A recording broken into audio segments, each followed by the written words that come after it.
क्या आपने कभी सोचा है कि बाबा रामदेव या फिर डॉक्टर राजीव दीक्षित जैसे लोग एलोपैथी का विरोध क्यों करते हैं? मुझे इस सवाल का जवाब तब मिला जब मैंने लोगों को योग सिखाना शुरू किया और देखा कैसे लोग किसी पर्टिकुलर डिजीज से 20-25 साल से सफ़र कर रहे हैं और एलोपैथी की मेडिसिन खा रहे हैं, फिर भी उनकी डिजीज़ में कोई फ़र्क नहीं पड़ रहा। वो पर्टिकुलर डिजीज़ दबी हुई है, उसको दबा के रखे हुए हैं।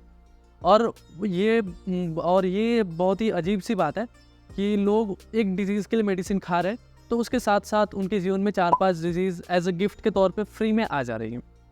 तो ये एलोपैथी की मेडिसिन का इफेक्ट हो रहा है। हाँ, मैं ये मानता हूँ कि हमारी एक्यूट कंडीशंस में लाइक अगर कोई एक्सीडेंट हो जाए तो एलोपैथी हमारी सहायता करता है, लेकिन हमें उसे वहीं तक सीमित रहने देना चाहिए।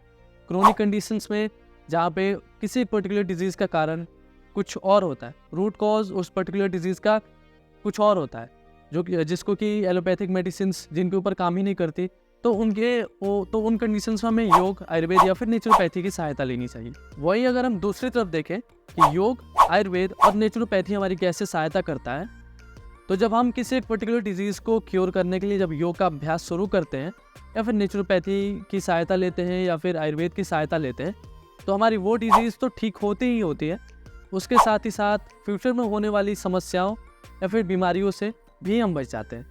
तो ये प्रभाव होता है योग, आयुर्वेद और नेचुरोपैथी का। तो डिफरेंस क्लियर है। अब आपको डिसीजन लेना है, आपको चूज़ करना है कि आप अपने इस शरीर के साथ क्या करना चाहते हैं। नमस्ते।